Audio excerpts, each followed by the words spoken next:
Human brain काफ़ी complex है, जिसकी वजह से हर अगले दिन कोई ना कोई नई रिसर्च पब्लिश होती है जो हमारी साइकी और बिहेवियर के बारे में कुछ नया फैक्ट बताती है।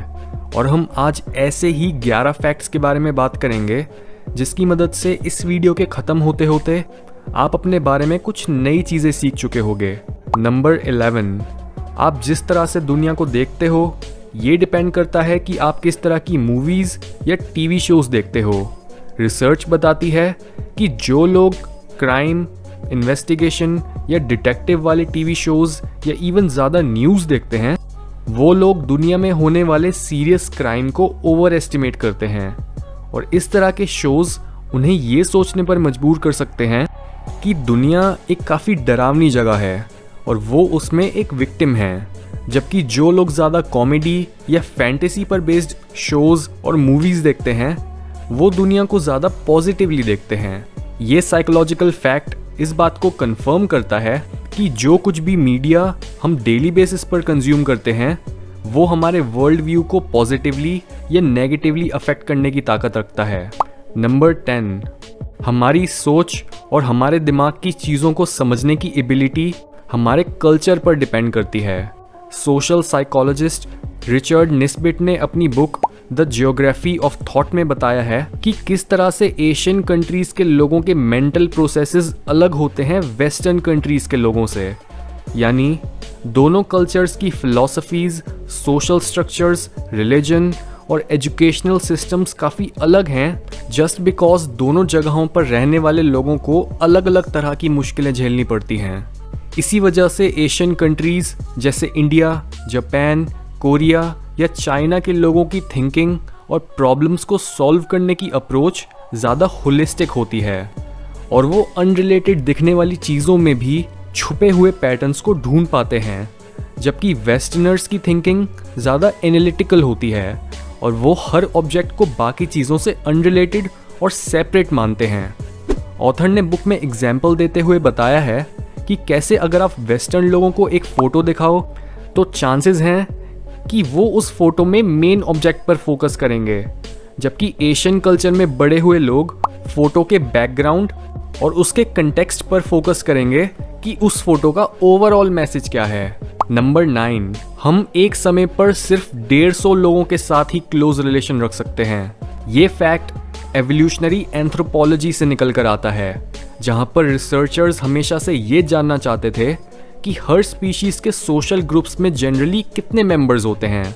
और इसे पता करने के लिए रिसर्चर्स ने हर जानवर के दिमाग का साइज और उनके स्टेबल रिलेशनशिप्स के बीच का कनेक्शन ढूंढा और तब पता लगा कि हमारे एंसेस्टर्स के सोशल ग्रुप्स हमेशा छोटे और उनके आपस में रिलेशनशिप्स टाइट रहते थे। सब लोग एक दूसरे को जानते थे और ग्रुप का सर्वाइवल बढ़ाने के लिए एक दूसरे की मदद करते थे। और ये ग्रुप बहुत लंबे टाइम तक 100 या 150 मेंबर्स के ऊपर कभी गया ही नहीं। यही रीज़न है कि क्यों हम भी अभी तक लिमिटेड लोगों के साथ क्लोज कनेक्शंस बनाने के लिए ही वायर्ड हैं। नंबर 8, यूजुअली हमें ये लगता है कि हम डिसीजंस काफ़ी सोच समझ के और लॉजिकली लेते हैं, पर साइकोलॉजी बताती है कि हम अपने ज़्यादातर डिसीजंस अनकॉन्शियसली लेते हैं। एग्जाम्पल के तौर पर अगर आप एक नया फ़ोन खरीदने की सोच रहे हो तो आप इस बात का ध्यान रखोगे कि वो फ़ोन आपकी हर नीड को पूरा कर सके, उसका प्राइस आपके बजट के अंदर ही आए और उसे मैन्युफैक्चर करने वाली कंपनी रिलायबल हो। पर इन फैक्टर्स के पीछे भी आपकी कई अनकॉन्शियस बायसेस होती हैं जो आपको बोलती हैं कि आप वही प्रोडक्ट खरीदो जो आजकल ट्रेंड में है, या फिर अगर आप हमेशा से ये बोलते आए हो कि आपको छोटे फोन्स पसंद हैं तो आपका दिमाग आपको इसी स्टोरी के साथ कंसिस्टेंट रहने के लिए पुश करेगा। नंबर 7, जब भी हमें एक रूल बहुत स्ट्रिक्ट लगता है या फिर जब हमें ऐसा लगता है कि हमसे हमारी फ्रीडम छीनी जा रही है, तब हमारा मन करता है कि हम सिर्फ वही रूल नहीं बल्कि बाकी रूल्स भी तोड़ें। साइकोलॉजिस्ट्स हमारे इस बिहेवियर को बोलते हैं रिएक्टेंस। ये हमें बताता है कि क्यों किसी पर भी गुस्सा करके और उन्हें फोर्स करके अपनी बात मनवाना कभी इफेक्टिव नहीं होता। हम दूसरों की बात सिर्फ तभी मानना प्रेफर करते हैं जब हमें लगता है कि हम वो काम अपनी मर्जी से कर रहे हैं। नंबर 6, हम हर जिंदा या लाइफलेस चीज में ह्यूमन फेसेस और फेमिलियर पैटर्न्स ढूंढने की कोशिश करते हैं। जैसे कई बार हमें बादलों में एक शक्ल या कोई जानवर देखने लग जाता है। जिन लोगों को इसके पीछे की साइकोलॉजी नहीं पता वो ऐसे पैटर्न्स को चमत्कार मानते हैं, पर साइकोलॉजी में ये फिनोमिनन काफ़ी वेल नोन है और साइंटिस्ट्स इसे बोलते हैं पेरेडोलिया।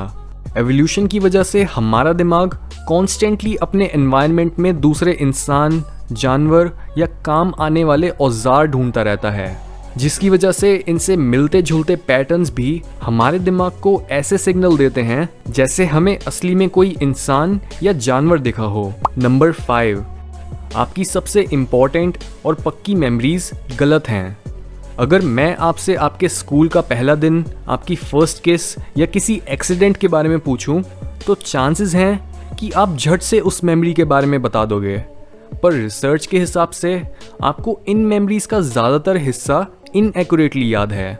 साइकोलॉजी बताती है कि हमारी सबसे पक्की मेमोरीज को फ्लैश बल्ब मेमोरी बोलते हैं, पर इवन इस तरह की मेमोरी भी एरर से भरी होती है। और ये इसलिए होता है क्योंकि हमारा काम होता है अपनी मेमोरी से ऐसी ज़रूरी इन्फॉर्मेशन निकालना जो फ्यूचर में काम आ सके, जिसकी वजह से आपको ज़्यादातर ये याद नहीं रहता कि आपके पास्ट में एग्जैक्टली क्या हुआ था, बल्कि आपको ये याद रह जाता है कि आपने उस इवेंट को कैसे इंटरप्रेट करा था। नंबर 4, जनरली हमें वो गाने सबसे ज़्यादा अच्छे लगते हैं जो हमने अपने स्कूल या कॉलेज टाइम पर सुने थे। और ये इसलिए होता है क्योंकि गाने सुनते टाइम हमारा दिमाग डोपामीन और उसके जैसे ही अच्छा फील कराने वाले केमिकल्स रिलीज करता है, और 12 से 22 साल की उम्र के बीच हमारा डेवलपिंग ब्रेन इन केमिकल्स को और भी ज़्यादा मात्रा में पैदा कर रहा होता है, जिसकी वजह से हमें हर चीज़ ज़्यादा इम्पॉर्टेंट लगती है।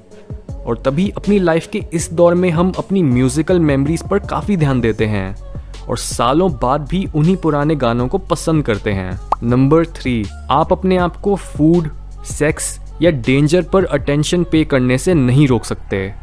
हमारा ये बिहेवियर हमारे दिमाग के सबसे पुराने हिस्से से आता है और हमें जिंदा रखने के लिए वो हर समय अपने एनवायरनमेंट को स्कैन कर रहा होता है और सोच रहा होता है कि क्या मैं इसे खा सकता हूँ, इसके साथ सेक्स कर सकता हूँ, या क्या मुझे इससे कोई खतरा है।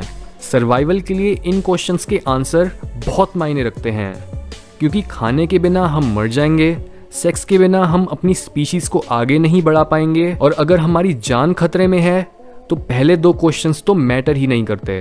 नंबर 2, हमें दूसरों पर पैसे खर्च करने में ज़्यादा खुशी मिलती है बजाय अपने पर खर्च करने में। इवन दो हम में से ज़्यादातर लोग ये मानते हैं कि अपनी पसंद की चीज़ें लेना और खुद को प्रायोरिटाइज करना ऑब्वियसली लॉन्ग टर्म हैप्पीनेस का एक ज़रूरी हिस्सा है, पर साइकोलॉजिकल रिसर्च बताती है कि ये सच नहीं है, क्योंकि दूसरों पर खर्च करा पैसा हमें अपने बारे में अच्छा फील कराता है।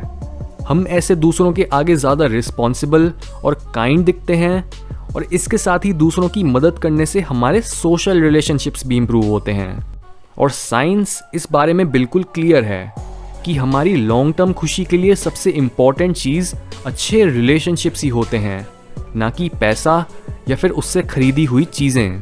नंबर 1, ब्रांड्स और लोगोज आपको अलग तरह से इन्फ्लुएंस करते हैं जब आप दुखी या डरे हुए होते हो, क्योंकि जब भी हम खुश होते हैं तब हम ज़्यादा इम्पल्सिव बन जाते हैं। हम नई और रिस्की चीज़ें ट्राई करने में कम हिचकिचाते हैं और पैसे भी ज़्यादा खर्च करते हैं। पर जब भी हम सैड फील कर रहे होते हैं तब हमें कुछ फेमिलियर चीज़ चाहिए होती है और हम नई तरह की चीज़ों से दूर रहना प्रेफर करते हैं। ये चीज़ आइसक्रीम फ्लेवर से लेकर मूवीज़ तक कुछ भी हो सकती है। साइकोलॉजी बताती है कि हमारा ये बिहेवियर हमारे डोपामीन लेवल्स पर बेस्ड होता है। जब हमारे दिमाग में डोपामीन ज़्यादा होता है तब वो हमें ज़्यादा एक्सट्रोवर्टेड बना देता है, और तब हमें अननोन एनवायरनमेंट में जाने से कम डर लगता है। एक पार्टी के बारे में सोचो कि कैसे जब आप खुश होते हो आप ज़्यादा ड्रिंक करते हो और कुछ भी खा लेते हो, पर जब आपका डोपामीन कम हो जाता है, जैसे एक स्ट्रेसफुल दिन के बाद, तब आप अपनी पुरानी हैबिट्स पर ही फोकस करते हो और अपने इन्हीं इमोशंस की वजह से शॉपिंग करते टाइम उन ब्रांड्स को खरीदते हो जिन्हें आप पहले से ही जानते हो।